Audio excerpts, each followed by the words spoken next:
let's jump into this conversation being the quarterbacks in this year's draft and what to make of it. Now that we're through it, what's your take on what the league thought about this year's draft class at quarterback now?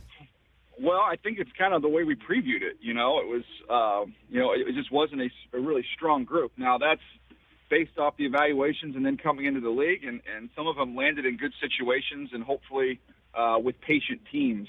So I think, I'm happy for these guys because I think it would have been hard for them to go to teams in the first round and with expectations being higher and rushing them onto the field. I don't know that we would have seen many success stories. But I think now when you look at some of these situations and, you look at Ritter or Howell and kind of where they landed and when they landed, I think that gives them an opportunity to maybe eventually be a successful quarterback. So I think it ended up working out well for all of them. Okay, so then let's take this a couple at a time because, as you know, we will always be looking back on something.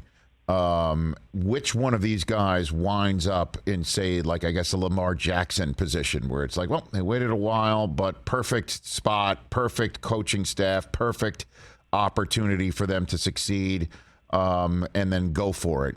Which one of those guys do you think landed in that position?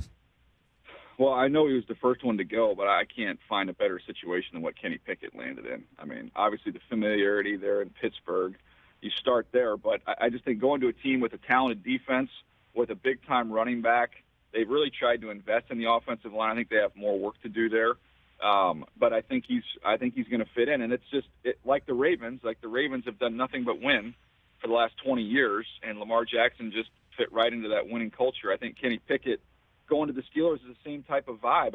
That's an organization that just knows how to win, and I think with his skill set, I think they're going to be excited to have somebody that can move around. Ben did that, as well as anybody for a long period of time, but he hasn't done that the last couple of years.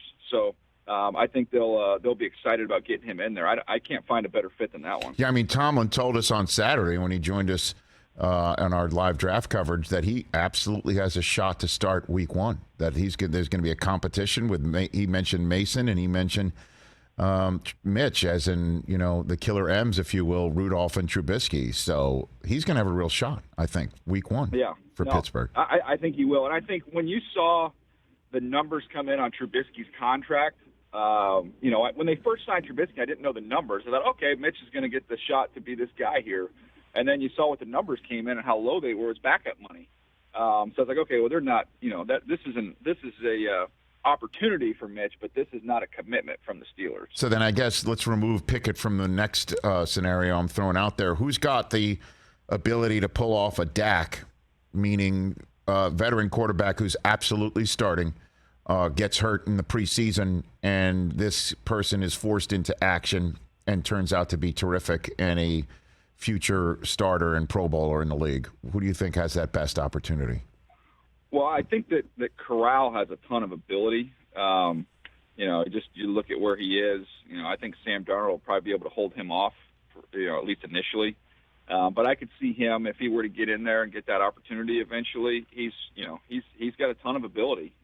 He's got the quickest release in this draft. He can really, really run and move around and create, make things happen. So, I don't know how good the Carolina Panthers are going to be. They sure as heck need to keep McCaffrey healthy.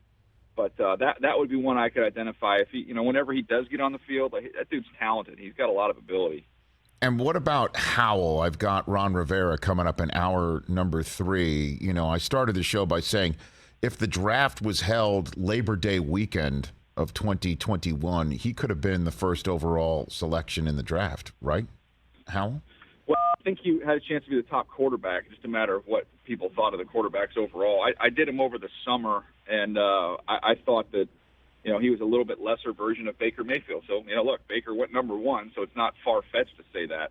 But, I think it's interesting with him going there with Wentz.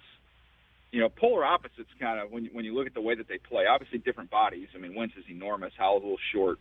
But Carson, when the pressure comes, he's liable to throw a left-handed interception and things can go haywire.